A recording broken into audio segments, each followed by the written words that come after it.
신박한 정리라는 이 말씀 제목으로 잠언 31장 최종장이죠. 한번 같이 우리 말씀 나누도록 하겠습니다. 여러분 혹시 지난 4월 19일 지금으로부터 한 7개월 전 4월 19일이 무슨 날인지 아시나요? 어제 일도 잘 모르겠는데 그렇죠? 7개월 전이라니 전혀 기억이 안 납니다. 네, 저도 전혀 기억이 안 나다가 찾아보고 이제 알게 된 것이죠. 4월 19일이 무슨 날이냐면 주일인데요. 그날이 바로 잠언을 시작한 날이었습니다. 그날은 특별하게 여러분들이 여기 안 계셨어요. 영상 예배로 우리가 그때 코로나 한참 심했을 때 영상 예배로 같이 잠언을 한번 나눠봐야겠다라고 그냥 시작했던 것이 벌써 이렇게 7개월이 지나서 오늘 31장까지 오게 되었습니다. 여러분 혹시 7개월 동안 우리 배웠던 이 잠언의 설교 중에 설교 제목들 내용들 여러 가지가 있을 텐데 혹시 기억나시는 내용이 있으실까요? 제가 그래서 한번 제목들만 한번 이렇게 추려봤습니다. 이거보다도 더 많았어요. 더 많았는데 중복된 제목도 있고 또 이렇게 좀 다 담을 수가 없어서 그냥 몇 가지만 가져와 봤습니다. 제목들을 보면 좀 그래도 기억이 조금 가물가물 나죠? 아니에요? 그래 감사합니다. 우리에게 망각의 은사가 있기 때문에 설교자가 이렇게 앞에서 할 말이 있는 것 같아요. 여러 잠언의 이 주옥 같은 구절들 말씀들을 같이 많이 나눴는데 여러분 잠언을 한 단어로 요약하라면 혹시 어떤 단어로 요약할 수 있을까요? 딱 한 단어로만 요약하라면 저는 지혜라는 단어로 아무래도 요약을 할 수 있을 것 같아요. 잠언에서 계속 얘기했던 그 중요한 단어는 지혜였었잖아요. 지혜. 우리 같이 배웠던 말씀이죠. 잠언 1장 7절 이 말씀 같이 한번 읽어볼까요? 1장 7절의 말씀. 네, 밑에 있는 말씀까지 같이 읽어봅시다. 여호와를 시작. 여호와를 경외하는 것이 지식의 근본이거늘 미련한 자는 지혜와 훈계를 멸시하느니라. 3장 5절도요. 너는 마음을 다하여 여호와를 신뢰하고 내 명철을 의지하지 말라. 아멘.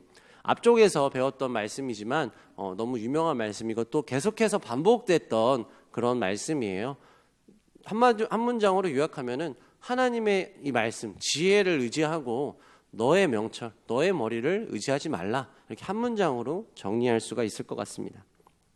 사랑하는 풀하우스 여러분, 잠언을 배우는 동안 우리 7개월이라고 말씀드렸는데 이 7개월 동안 이 하나님의 지혜를 깨달으셨습니까? 하나님의 말씀이 좀 나에게 와닿았어요? 만약 그런 분이 있다라면 감사하시길 바랍니다. 하나님께서 여러분에게 은혜를 주셨고 또 지혜를 깨닫게 해주셨어요. 그래서 그 깨달은 지혜 그대로 붙들고 살아가시기 축복합니다. 반대로 깨닫지 못한 지체가 있을 수도 있어요. 괜찮습니다. 아직 늦지 않았어요. 오늘 31장 합니다. 마지막 신박한 정리라고 제목을 붙인 이유가 있겠죠. 한번 신박하게 우리 잠언의 마지막 말씀을 통해서 지금까지 내가 이 하나님의 지혜를 깨닫지 못했다면 오늘만큼이라도 조금 더 집중해서 이 하나님의 지혜를 깨닫는 시간이 됐으면 좋겠습니다. 제가 세 가지 주제로 한번 짚어봤는데요. 첫 번째는 이 31장에서 이야기하는 현숙한 여인에 대해서 한번 같이 살펴봤으면 좋겠어요. 31장 10절의 말씀 같이 한번 읽어보겠습니다. 시작. 누가 현숙한 여인을 찾아왔겠느냐? 네, 잠언의 마지막 31장은요. 앞쪽에서는 1절부터 9절까지는 이 왕의 행실에 대해서 특별히 술 먹는 문제에 대해서 잘 나와 있어요. 그래서 술에 대해서 혹시나 궁금하신 분들은 이 앞쪽을 좀 보시면 좋을 것 같고 저는 이제 뒤쪽에 하반절의 말씀을 좀 같이 나눌 건데요. 10절부터 31절까지 여러분 놀랍게도 잠언 31장은 31절로 되어 있어요. 또 똑 떨어지게. 아무튼 31절까지 현숙한 여인에 대해서 설명하고 있습니다. 현숙한 여인. 좀 현숙이란 단어가 좀 이름 말고는 우리에게 좀 낯선 단어잖아요. 이 현숙한 여인은 과연 누구를 가리키는 것인가 좀 살펴봐야 되는데 현숙한이란 단어는 하일이라 그래서요. 힘있고 능력 있다라는 뜻으로 해석할 수 있습니다.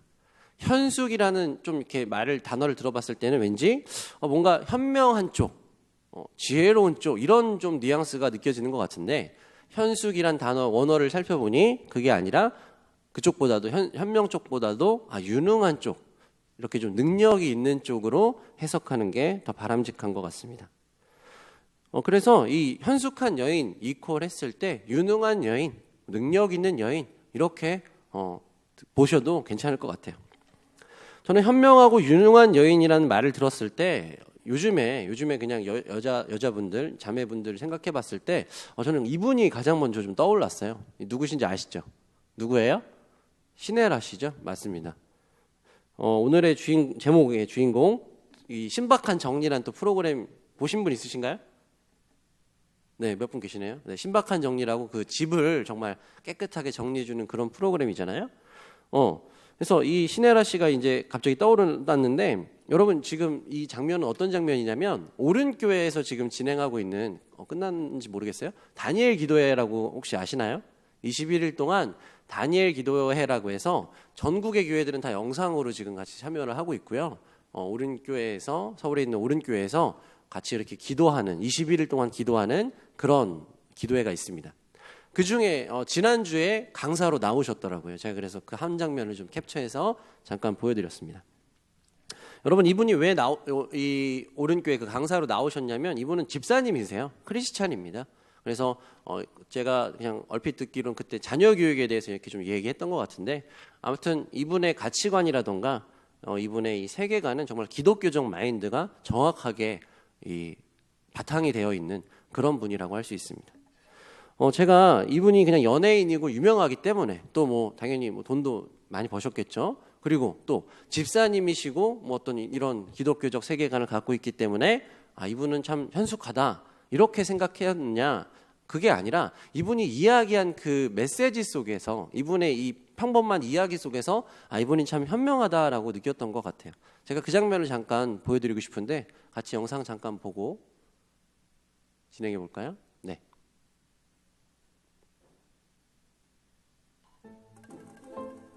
네, 저게 신박한 정리라는. 그거를 꼭 명심하세요. 네. 이거 나한테 필요해? 아니면 내가 갖고 싶은 중간 거야? 장면이죠. 기준을 필요냐 욕구냐로. 응? 이거는 필요해요, 욕구예요? 이건 필요하죠. 그렇죠. 지금 여기 있는 건 필요해요, 다. 응. 그런데 이거는 욕구예요, 필요해요? 뭐 이런 게 이제 뭐 많이 있죠, 욕구들이. 그렇죠. 솔직히 욕구는 전혀 필요하진 않아요. 근데 나 이거 너무 갖고 싶어. 나 이게 있으면 좋겠어. 나한테 있으면 좋겠어. 이거 있잖아요. 이게 욕구인 거죠. 맞아. 네. 근데 그거는 절대 필요가 아니거든요. 그럼 전 욕망 덩어리인 것 같아요. 욕구 덩어리. 욕구 덩어리, 욕망 덩어리. 저는 네, 여기까지요. 자신의 이거는 물론 이제 그 집에 대한 프로그램이었기 때문에 자신의 집에 이렇게 같이 있는 것들, 뭐 생활하는 것들, 꼭 뭐 생활 필수품들, 그런 것들을 대해서 이제 뭐 필요냐 욕구냐 이 방향으로 이제 이렇게 설명하는 장면 보셨잖아요. 저는 이 부분을 보면서 정말 현명하고 정말 기독교적 마인드가 잘 바탕이 된 분이다라는 것을 확신할 수 있었습니다. 왜냐하면 여러분, 지난주에 우리 들었던 말씀 생각하시나요? 나를 부하게도 마시고 가난하게도 마시고 딱 필요한 것들만 나에게 주옵소서라는 그 말씀 같이 배웠었잖아요. 그게 바로 이 말씀의 바탕이 된 마인드거든요. 여러분, 신앙생활이라는 것은요, 우리가 이렇게 꼭 말씀을 그냥 그대로 가서 구구절절 늘어놓고 그걸 꼭 외워야 되고 이런 것이 물론 신앙생활의 한 부분이지만, 내가 말씀을 100% 외우지 못한다 하더라도 어렴풋이 기억하고 있더라도 저렇게 기본 바탕에, 생각의 저 바탕에 말씀이 깔려 있으면 저렇게 말하는 것들과 행동하는 것들, 또 생활하는 것들이 저렇게 바뀔 수 있다는 것을 저는 좀 본 것 같습니다. 물론 우리 주변에는요, 이렇게 뭐 시네라 씨 외에도 정말 훌륭하고 현숙한 분들이 많이 있습니다. 우리를 길러주신 어머니들, 또 뭐 좋은 선생님들도 계셨고요, 선배님들, 유능한 또 능력 있는 지혜로운 여성분들이 많이 있는 것 같아요. 여러분, 그래서 여러분들에게 이렇게 권면을 할 수 있겠죠. 자매님들은 이렇게 현숙하고 유능한 여인이 되시길 바랍니다. 형제들은요, 이렇게 현숙하고 유능한 자매님들 만나서 결혼하시길 주님의 이름으로 축복합니다. 오늘 설교 끝. 이라고 하면 이렇게 지금 갑분싸라고 하죠, 요즘에. 굉장히 분위기가 싸해지고 이상한 결론이 나버릴 수가 있습니다. 물론 축복의 말로 이렇게 표현할 수는 있겠지만 성경에서 정확하게 이야기하고자 하는 메시지는 그 방향이 아니라는 것이죠. 제가 이 성숙한 여인에 대해서 조금 더 설명을 해드려야 될 것 같습니다. 이 현숙한 여인은요, 잠언 4장 6절에서 보시는 이 지혜가 의인화되는 그 부분으로 생각하시는 게 맞을 것 같아요. 우리 잠언 4장 6절 말씀 같이 읽어볼까요? 시작. 지혜를 버리지 말라. 그가 너를 보호하리라. 여기서 4장에서도 우리 다뤘던 말씀인데요. 지혜를 버리지 말라라고 서두를 시작하면서 그가 분명히 지혜라고 이 전제를 시작을 했는데 그라는 인신대명사를 사용했죠. 의인화시킨 거예요. 지혜 자체를. 그래서 그가 지혜가 너를 사랑하리라 지혜가 너를 보호하리라 라고 배웠던 말씀이었습니다. 이처럼 현숙한 여인도요. 지혜가 의인화된 것으로 보시는 부분도 맞습니다. 그래서 현숙한 여인을 이렇게 아까 말씀드렸듯이 지혜롭고 능력 있는 그런 지혜 자체를 의미하는데 이 현숙한 여인은 10절 뒤에 보면은 진주보다 더 값지다라는 표현이 나오거든요. 지혜 자체가 진주보다 더 값지다. 그러면 이 지혜로운 여인, 현숙한 여인, 지혜는 과연 어떤 사람을 의미하는지 우리 두 부류의 사람으로 같이 나눠보길 원합니다. 첫 번째, 이 두 번째 챕터는 믿음을 받는 사람을 의미하는 거예요. 믿음을 주는 사람이 아니라 믿음을 받는 사람이라는 키워드를 잘 기억하시면 좋겠고요. 우리 31장 11절의 말씀 같이 한번 읽어볼까요? 그런 자의 남편의 시작. 그런 자의 남편의 마음은 그를 믿나니 산업이 핍절하지 아니하겠으며. 여러분, 그런 자가 이제 바로 현숙한 여인을 의미하는 거예요. 이 지혜로운 자는 남자고 여자고 할 것 없이 남편의 마음을 받는다. 남편의 신뢰를 받는다라고 해석할 수 있습니다. 바로 남편의 마음을 받는 자가 지혜로운 자예요. 여러분, 그런데 그럼 남편은 누구냐? 성경에서 이 남편을, 신랑을 의미하는 분은 누구냐라고 했을 때 우리가 신약에서 예수님에 대한 말씀을 배웠을 때 신랑 대신 예수님이라는 표현을 많이 쓰게 됩니다. 마태복음과 마가복음의 말씀을 가져와 봤습니다. 마태복음 25장 10절의 말씀. 그들이 사러 간 사이에 이제 이건 열처녀에 대한 기름을 사러 간 열처녀에 대한 이야기예요. 그들이 사러 간 사이에 신랑이 오므로 준비하였던 자들은 함께 혼인잔치에 들어가고 문이 닫힌지라. 마가복음의 말씀입니다. 예수께서 그들에게 이르시되 혼인집 손님들이 신랑과 함께 있을 때 금식할 수 있느냐? 신랑과 함께 있을 동안에는 금식할 수 없느니라. 신랑이 누구예요? 예수 그리스도를 의미합니다. 바로 예수님이 우리의 신랑 되신 그분이시고 남편이시고 신부는 그럼 누구냐? 교회를 의미합니다. 모든 성도들, 예수님의 재림을 기다리는 모든 성도들이 예수님의 신부요 아내라고 할 수 있는 것이죠. 여러분, 그래서요, 우리 여기 지금 형제들도 있고 자매들도 있는데 뭐 형제들에게 우리는 예수님의 신부야라고 했을 때 조금 어감 이상한데라고 생각할 수 있지만 교회라는 부부 측면으로, 영적인 측면으로 봤을 때 우리 모두가 이 신부가 맞습니다. 그래서 우리 모두는 예수님께서 우리의 거처를 준비하러 가셨다고 하셨거든요. 성경에서. 언젠가 예수님이 다시 오실 텐데 그 신랑 되신 예수님의 재림을 기다리는, 다시 우리를 신부를 데리러, 교회를 데리러 오실 그 예수님을 기다리는 신부된 교회라고 할 수 있죠. 바로 이 현숙한 여인, 오늘 등장한 그 여인이 이 신부라고 할 수 있습니다. 즉, 이 현숙한 여인은요, 우리 모든 교회, 성도들을 의미한다라는 것이죠. 이 현숙한 여인들은 남편의 믿음과 신뢰를 얻는다라고 표현을 했습니다. 여러분, 신뢰라는 단어 많이 들어보셨죠? 신뢰가 무슨 뜻입니까? 신뢰. 믿을 신자에 또 이 의지할 외자를 써서 이 신뢰라는 단어를 한번 검색창에 쳐보시면 그냥 믿고 의지한다. 심플하게 이렇게 나와요. 정확하게. 믿고 의지하는 것이 바로 신뢰라고 우리가 알고 있는 그 뜻입니다. 그런데 신뢰가 그럼 왜 중요하냐라고 물어보면, 목사님, 신뢰가 왜 중요해요? 믿어야 되니까. 그 믿는 게 왜 중요한데요? 중요하니까. 그러니까 신뢰가 왜 중요한데 이렇게 자꾸 도돌이처럼 그냥 중요하고 가치 있고 믿어야 되고 알겠는데 그건 왜 그게 중요하고 왜 신뢰가 필요하느냐 이렇게 설명하라고 하면 잘 모르겠단 말이죠. 여러분의 이해를 돕고자 제가 좀 여러 가지 자료를 찾아보다가 의외로 정치 쪽에서 이 힌트를 좀 찾을 수 있었던 것 같아요. 정치학 사전이라는 사전이 있습니다. 그 사전에서 신뢰를 쳐보면 이렇게 이 해석이 되어 있어요. 신뢰는 규범만큼 강한 규제력을 가지고 있는 것은 아니지만 재차 신뢰관계가 형성되면 상대의 행위를 예측할 수 있게 된다. 신뢰는 수중에 많은 정보를 이용함으로써 상대의 행동을 예기할 수 있게 된다. 예기나 예측이나 같은 말이에요. 미리 이렇게 그려볼 수 있다는 뜻이죠. 신뢰가 왜 중요하냐? 내가 이 사람 A라는 사람을 신뢰하고 믿고 있는데 이 A라는 사람은 이렇게 행동하는 사람이야. 그걸 어떻게 알아? 믿으니까. 신뢰 관계가 있으니까 나는 A라는 사람은 이렇게 할 거라는 걸 믿어 라고 할 수 있다는 것이죠. 여러분, 신뢰를 얻는다라는 말은요, 결국 행동을 예측할 수 있다. 그리고 행동을 예상할 수 있다라는 뜻이 되는 것이죠. 요즘에 한국 시리즈가 계속해서 지금 하고 있습니다. 어제 리더들에서 조사해봤을 때는 없었는데 한번 조사해볼까요?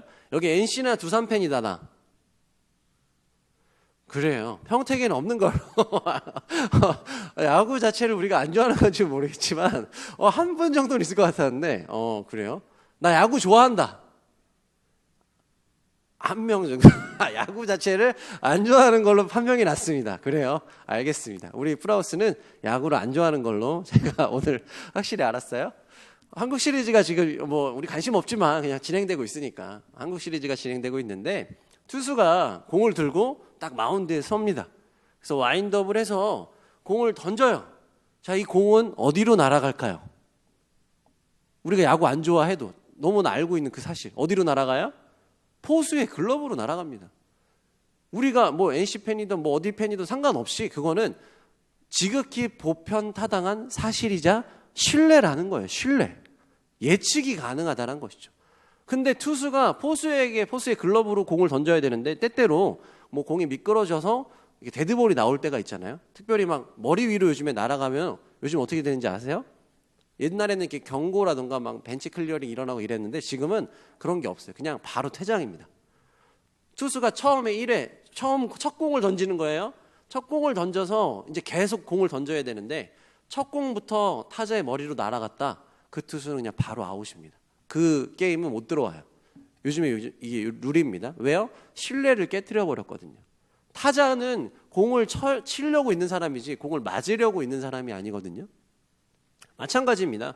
여러분, 우리가 학교에서 다 수업을 배웠고 학교 초중고를 다 졸업을 했어요.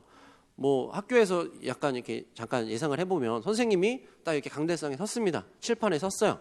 선생님이 이제 뭘 시작할까요? 수업을 시작하신단 말이죠. 과학이든 수학이든 영어든 뭐든. 근데 갑자기 선생님이 노래를 부르기 시작하는 거예요. 아니면 갑자기 달타령을 부른다거나. 그럼 이상하잖아요. 학생들의 이 신뢰가 깨어지는 장면입니다. 제가 이 자리에 딱 섰어요. 오늘 예배가 시작되기 전에 이 자리에 딱 섰습니다. 아까 조금 전에 광고하고 말씀 읽었어요. 다 우리 제목까지 읽었습니다. 제가 이제 뭘 시작할까요? 설교를 시작하겠죠. 어떻게 알아요, 여러분들? 신뢰가 있습니다. 우리가 그동안 쌓아왔던 신뢰가 있단 말이죠. 근데 제가 여기서 갑자기 정치 얘기를 한다거나 아니면 과학 얘기를 한다거나 이상하잖아요. 신뢰가 깨어지는 것입니다.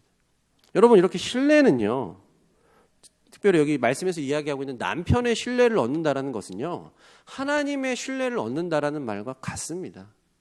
남편의 신뢰, 하나님의 신뢰를 얻는다라는 것은 무슨 뜻이냐면 이 하나님의 신뢰 반경 안에 우리가 이미 들어왔다라는 거예요.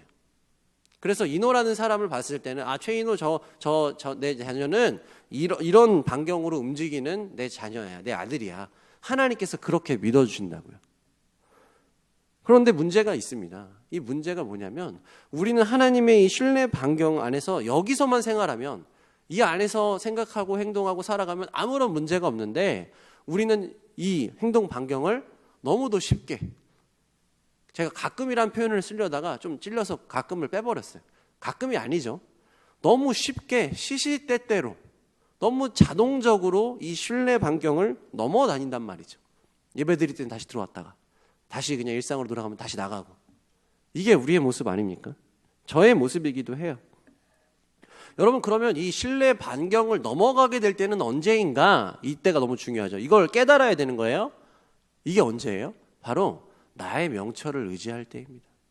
나의 지혜를 의지할 때가 이 하나님의 신뢰 반경을 넘어간다라고 보셔도 맞습니다.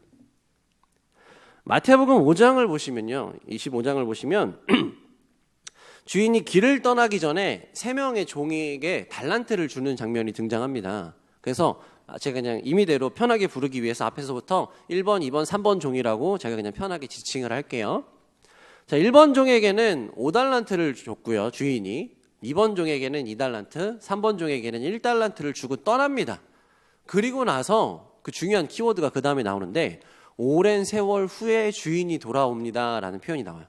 오랜 세월 후에 주인이 돌아와서 결산할세. 여러분, 이 오랜 세월은 무엇을 뜻하는 것일까요? 제가 예상컨대 이것은요, 우리의 인생 자체를 의미합니다. 하나님께서 우리에게 각각에게 달란트를 맡겨주신 거예요. 주인인 하나님이 우리의 주인이시잖아요. 주님이라고 부르잖아요. 우리의 주님이신 하나님께서 우리 각각에게 몇 달란트 받았는지는 모르겠어요. 무슨 달란트인지도 모르겠지만 안 준 종은 없습니다. 그 누구에게도 하나 이상의 달란트는 무조건 주셨어요. 우리가 그 달란트를 받아서 살아갑니다. 그리고 오랜 세월이 지나서 마침내 주인 앞에 서게 되는, 하나님의 심판대 앞에 서게 되는 그날이 올 거예요. 오랜 세월이 지나 주인이 결산할세라는 전제로 시작되는 거예요. 말씀이. 주인이 결산을 해봤더니 1번 종은 10달란트로 늘려놨습니다. 2번 종은 2달란트에서 2배 4달란트로 늘려놨어요. 3번 종에 대해서는 조금 더 얘기하겠습니다. 자, 이 모든 일정을 마치고 주인이 결산을 해보니까 1번 종과 2번 종이 너무 만족스러운 결과를 나타낸 거예요. 그런데 여기서 좀 이상한 것은 뭐냐면 우리 개념에서 보면 산술적으로 1번 종과 2번 종 중에 누구에게 더 큰 칭찬과 보상을 해줘야 돼요? 1번 종이겠죠. 왜요? 이득이 훨씬 크잖아요. 10달란트라는 이득. 여기는 4달란트밖에 없거든요. 차액이 몇이에요? 6달란트나 발생합니다. 6달란트나 내가 2번 종에게는 손해를 봤다라고 뭐 표현할 수도 있겠죠. 그냥 엄밀히 그냥 따지면. 그래서 우리의 산술적인 계산으론 1번 종에게 더 큰 칭찬을 해줘야 될 것 같은데 주인이 한 이 말씀을 좀 보세요. 제가 일부러 1번 종과 2번 종에게 한 말씀을 그대로 가져와 봤습니다. 21절과 23절의 말씀인데요. 한번 여러분들 잘 보이시나요? 제가 그냥 읽어드릴게요. 그 주인이 이르되 잘하였도다 착하고 충성된 종아, 내가 적은 일에 충성하였음에 내가 많은 것을 내게 맡기리니 내 주인의 즐거움에 참여할지어다 하고 라고 21절에서 이야기했고요. 23절에서도 똑같이 정말 토시 하나 틀리지 않고 똑같이 칭찬해 주는 것을 발견할 수 있습니다. 여러분, 이게 무슨 뜻일까요? 주인은요, 절대로 결과로, 성과로 판단하는 사람이 아니다라는 거예요. 이 이득으로, 어떤 차익으로 계산하는 사람이 아니라는 것입니다. 그냥 맡겨진 것에 충성을 얼마나 했는가, 얼마만큼 주인의 의중을 파악하고 얼마만큼 주인의 생각에 동의했는가, 이것을 보고 있다라는 것이죠. 결과보다는 중심을 본 것이고요. 그래서 1번과 2번 종에게 정말 똑같은 칭찬을 해준 것을 볼 수가 있습니다. 여러분, 그런데 이제 문제는 3번 종이에요. 이 3번 종은 어떤 행동을 했냐면, 아시는 분들 다 아시겠지만 어떻게 했어요?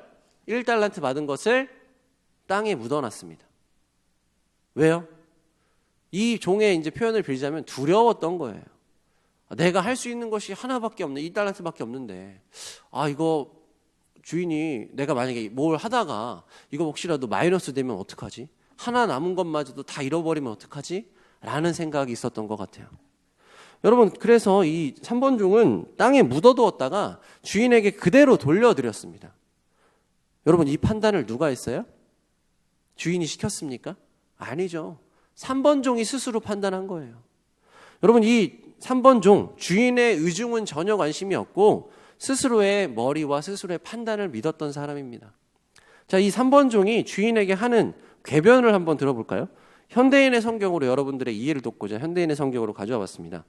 그런데 1달란트 받은 사람은 와서, 주인님, 저는 주인님이 아무런 수고도 하지 않고 남이 심고 뿌려놓은 것을 거둬들이는 지독한 분으로 알았습니다 라는 표현이 나와요. 주인을 아주 지금 깔아 뭉개고 있죠. 돌려서 지금 주인을 뭉개고 있습니다. 그러면서 그래서 저는 두려워서 주인님의 돈을 땅속에 묻어두었다가 가져왔습니다. 그래도 보세요. 여기 주인님의 돈이 그대로 있습니다. 요거 받으세요. 라고 지금 이야기하고 있는 거예요.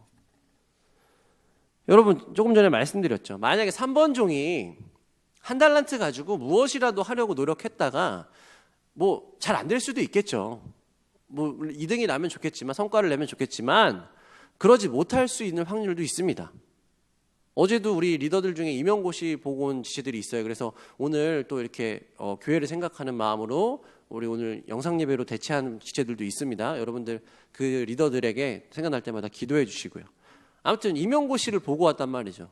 4명의 지체들이 있어요. 또 이제 임용고시 볼 분들이 계속 있는데, 이 모든 우리 프라우스의 모든 임용을 준비하는 분들은 다 붙었으면 좋겠습니다. 다 붙을지어다 라고 하면 전 사기꾼이 되겠죠. 다 붙을 수도 있지만, 열심히 해서 노력해서 붙을 수도 있겠지만 떨어질 수도 있잖아요. 경쟁률이 요즘에 또 장난이 아닌데 떨어질 수도 있고 마이너스가 될 수도 있다란 말이죠.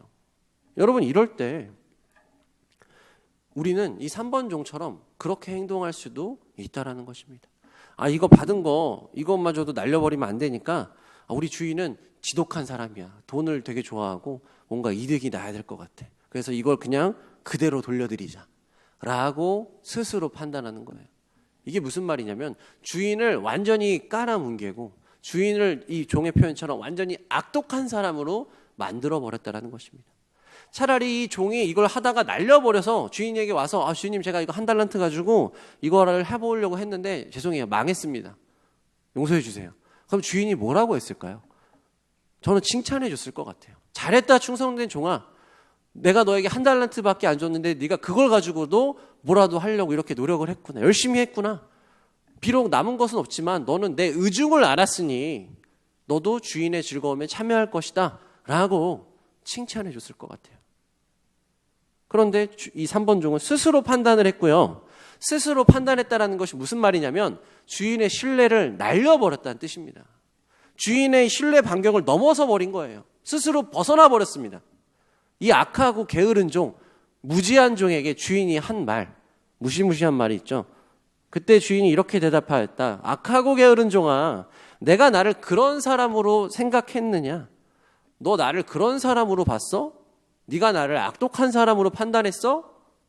라고 지금 굉장히 무시무시한 목소리로 얘기했겠죠. 그러면서 이 쓸모없는 종을 바깥 어두운 데에 내어 쫓아라. 거기서 통곡하며 일을 갈 것이다 라고 말씀이 등장합니다. 여러분, 이게 무슨 뜻일까요? 이거 굉장히 무시무시한 말씀입니다. 하나님께서 우리에게 달란트를 주셨단 말이죠. 그런데 우리도 이 3번 종처럼 하나님을 왜곡시켜버릴 수 있다는 뜻이에요. 사랑하는 프라우스 여러분, 여러분들 어떤 달란트를 받으셨습니까? 나는 몇 달란트 받은 사람인 것 같아요? 스스로 한번 잘 생각해 보셨으면 좋겠습니다. 하나님은 우리를 신뢰하시고 또 우리를 믿고 각각의 달란트를 맡겨주셨는데 내가 마음대로 판단하는 것이죠. 내가 하나님을 마음대로 악독한 분으로 생각해 버렸습니다. 그래서 하나님은 성과주의야. 하나님은 이렇게 뭔가를 결과를 만들어내야만 칭찬해 주시는 분이야 라고 생각해 버리면 스스로 이 하나님의 신뢰 반경을 넘어서 버는, 도망가 버리는 그런 모습이 될 수 있다는 것이죠. 여러분, 그래서 우리가 기억해야 될 것은 무엇입니까? 항상 하나님의 반경 안에 들어 있어야 되는 거예요. 하나님의 신뢰 반경 안에, 다시 말해서 말씀을 배운 그대로, 말씀에서 이야기하는 그대로 그것을 믿고 받아들일 수 있고 그것이 나의 것으로 승화돼서 자연스럽게 나타날 수 있는 삶으로 연결되어야 하는 것입니다. 여러분, 이게 아까 그 신혜라 씨 예시를 보여드렸지만 정확하게 그런 모습인 거예요. 부하기도 마시고 가난하기도 마시고, 이게 내 필요일까? 욕구일까? 내가 이 욕구를 쫓아가는 삶을 살면 하나님이 과연 기뻐하실까? 안 기뻐하실까? 내가 이 욕구를 쫓아서 찾아가는 삶을 사는 순간 우리 가족과 또 나로 인해서 피해받는 사람은 없을까? 이런 것까지 고민하게 된다는 것이죠. 누가 이걸 아무도 지적한 사람이 없을 거예요.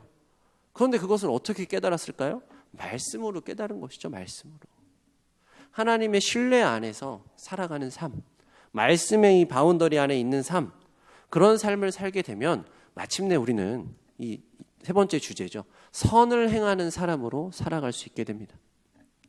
마지막 주제, 마지막 말씀이죠. 잠언 31장 12절의 말씀을 같이 한번 읽어볼까요? 그런 자는, 한번 읽어봅시다. 시작. 그런 자는 살아있는 동안에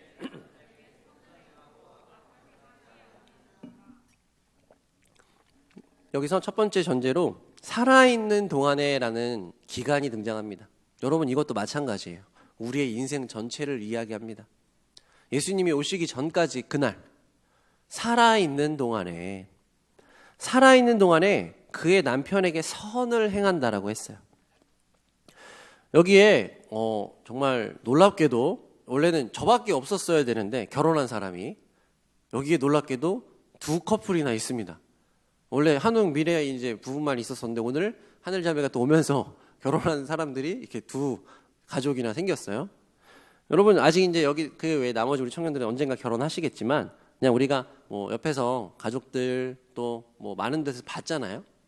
여러분 결혼한 부부에게 가장 중요한 것은 무엇일까요? 부부들에게 물어봤을 때 가장 중요한 것 신뢰라고 할 수 있습니다.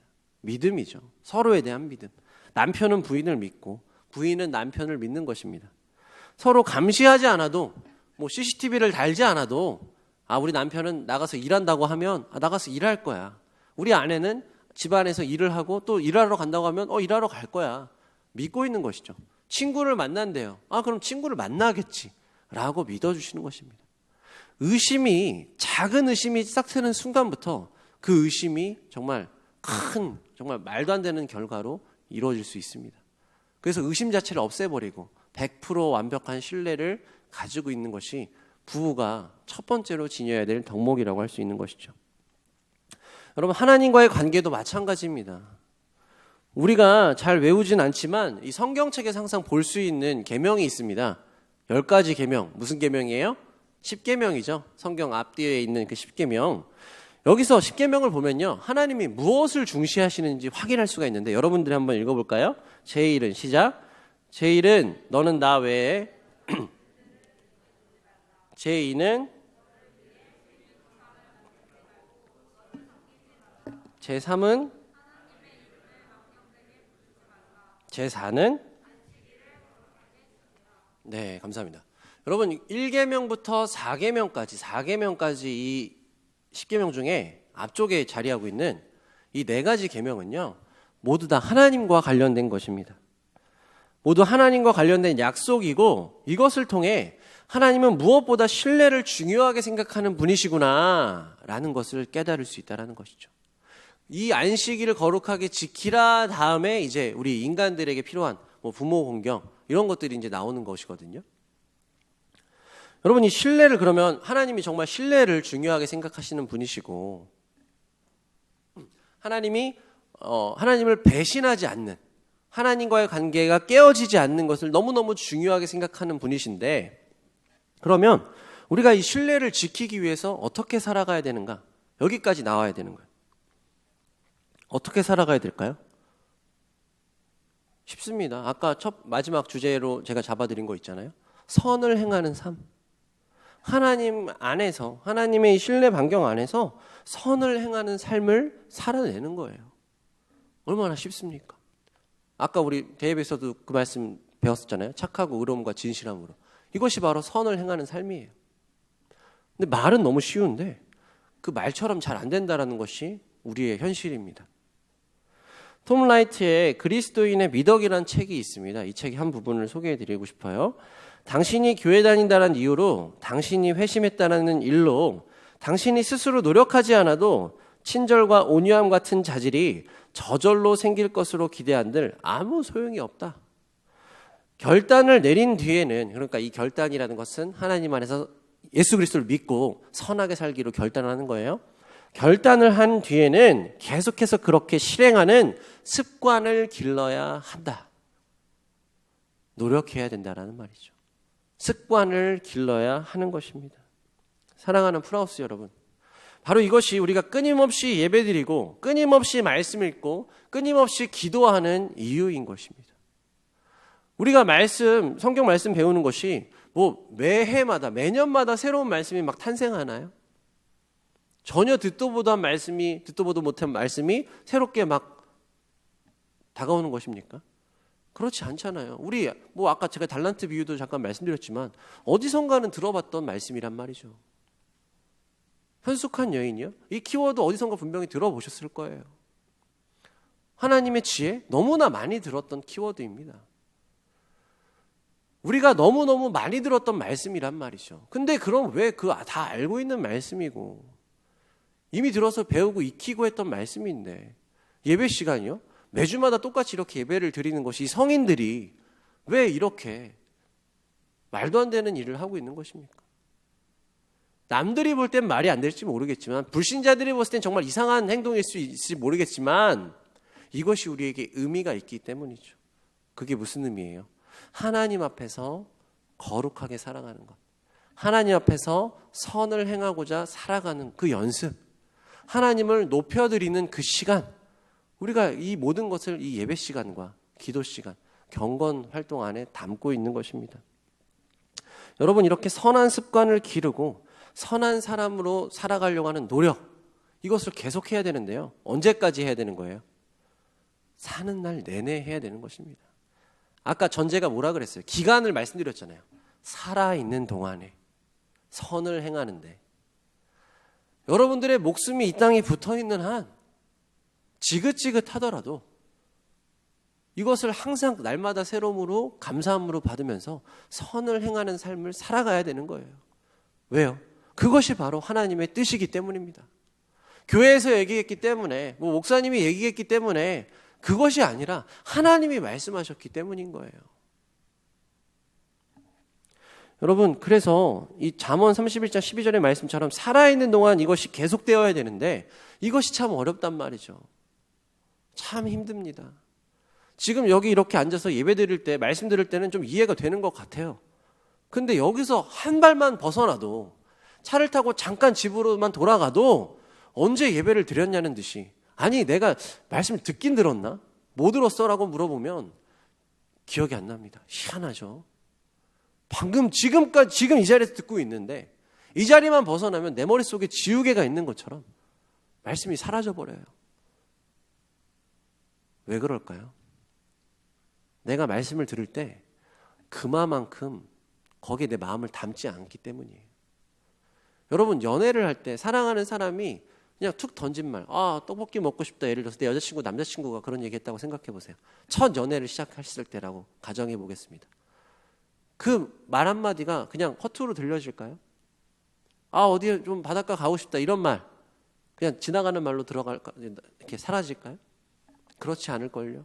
여러분, 무슨 수를 쓰더라도 휴가를 내서라도 바닷가를 가려고 노력할 것이고요. 어떤 맛집이, 어떤 떡볶이가 맛있나 찾아보면서 가서 서프라이즈도 이렇게 맛집 소개도 해주고 또 다른 선물을 주고 싶어서 그렇게 안달이 나 있겠죠. 사랑하는 사람을 대할 땐 우리가 그렇게 노력을 하고 애쓰는데 왜 우리의 남편 되신다고 표현까지 하는 하나님께는, 예수 그리스도에게는 왜 그렇게까지 우리의 마음을 쏟지 않는 것입니까?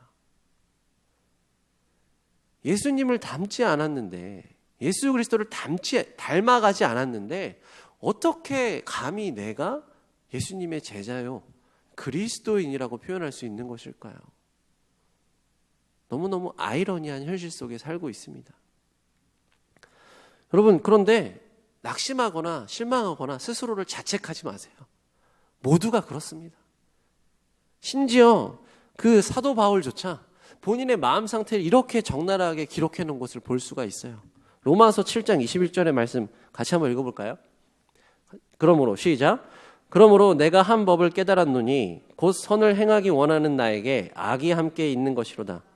내 속사람으로는 하나님의 법을 즐거워하되 내 지체 속에 한 다른 법이 내 마음의 법과 싸워 내 지체 속에 있는 죄의 법으로 나를 사로잡는 것을 보는도다.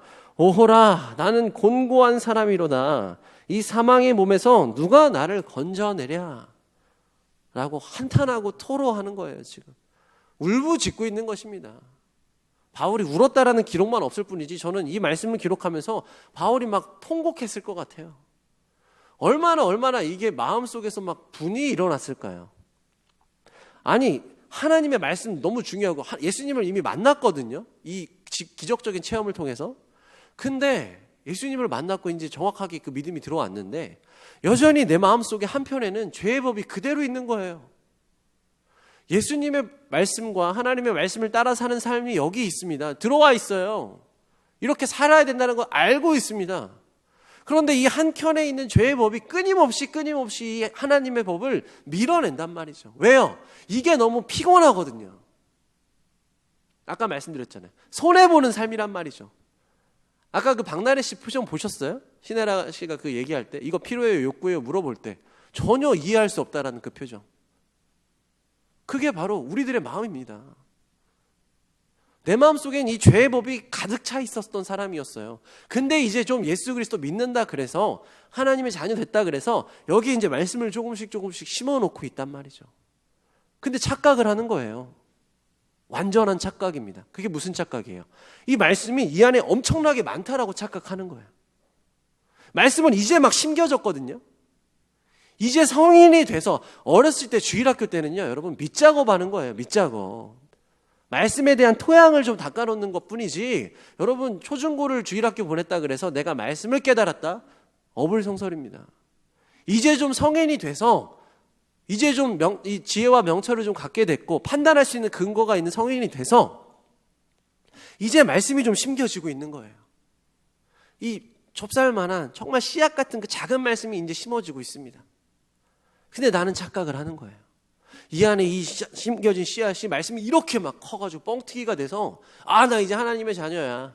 나 교회 다니고 나 열심히 섬기고 봉사하니까 내 안에 말씀은 이만큼 있는 사람인 거야 라고 착각하는 것이죠. 그러니까 마귀가 얼마나 웃기겠어요. 보이지 않는 마귀가 얼마나 비웃고 있겠습니까? 죄의 법이 이만큼 큰 거예요. 이만큼. 아직도 이만큼 내 마음을 꽉 잡고 있습니다. 죄의 법이.